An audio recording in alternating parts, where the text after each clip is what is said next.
வணக்கம். திண்ணைக்கு வந்த சொந்தங்களுக்கு என்னுடைய அன்பான வரவேற்புகள்.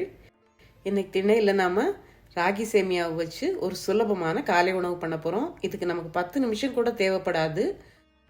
ரொம்பவே சுவையான இந்த காலை உணவில் நாம் தேங்காய், ஃப்ரெஷ்ஷாக துருவின தேங்காய் சேர்த்து சாப்பிடும்போது ரொம்பவே பிரமாதமாக இருக்கும். இப்போ நம்ம நேரடியாக செய்முறைக்கு போகலாம். இந்த செய்முறைக்கு நான் 1 கப் அளவுக்கு ராகி சேமியா எடுத்திருக்கேன்.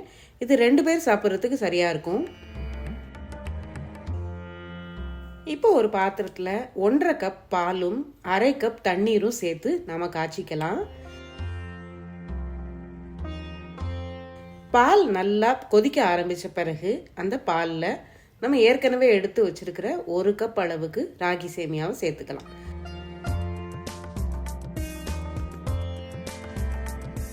ராகி சேமியா பாலில் வெந்துகிட்டு இருக்கிற அதே சமயத்தில் நாம 1 டேபிள் ஸ்பூன் அளவுக்கு ராகி மாவு, அதை தேவையான அளவுக்கு தண்ணீர், ஒரு 2-3 டேபிள் ஸ்பூன் அளவுக்கு தண்ணீரில் கலந்து அதை கொதிச்சிட்டு இருக்கிற அந்த பால் சேமியா கலவையில் நம்ம சேர்க்க போகிறோம்.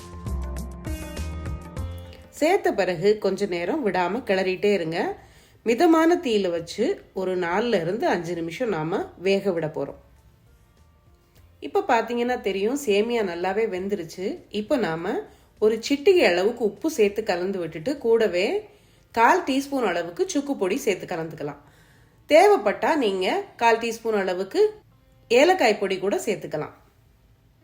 உப்பு, சுக்கு பொடி இதெல்லாம் கலந்து விட்டுட்டு ஒரு நிமிஷம் நம்ம கொதிக்க விட்டா போதும். கொதிக்க விட்டுட்டு அடுப்பை ஆஃப் பண்ணிடலாம். நம்ம அடுப்பை ஆஃப் பண்ண பிறகு இந்த ராகி சேமியாவுக்கு தேவையான இனிப்பை நம்ம கலந்துக்க போறோம். இப்போ நான் 1/4 கப் அளவுக்கு நாட்டு சர்க்கரை சேர்த்திருக்கேன். இந்த நாட்டு சர்க்கரையை நம்ம நல்லா கலந்து விட்டு நல்லா கரைஞ்ச பிறகு நாம மேலே ஃப்ரெஷ்ஷாக துருவுனது அல்லது சின்ன சின்ன துண்டுகளாக நறுக்கின தேங்காய் துண்டுகளை சேர்த்து நம்ம பரிமாறலாம். இனிப்பு அவரவர் தேவைக்கு சேர்த்துக்கலாம். இப்போ நான் 1/4 கப் அளவுக்கு தான் சேர்த்தேன். அதிகமாக இனிப்பு சேர்த்தோன்னா அது பாயசம் மாதிரி இருக்கும். உங்களுக்கு எந்த அளவு இனிப்பு தேவையோ அந்த அளவுக்கு சேர்த்து நீங்கள் சாப்பிடலாம். ரொம்ப சுலபமான இந்த காலை உணவு செய்முறையை நீங்களும் செஞ்சு பாருங்க. இந்த செய்முறை உங்களுக்கு பிடிச்சிருந்தா சேனலுக்கு புதுசாக வந்திருந்தீங்கன்னா மறக்காம சேனலை சப்ஸ்கிரைப் பண்ணிக்கோங்க. அடுத்து ஒரு பதிவில் சந்திக்கலாம். நன்றி.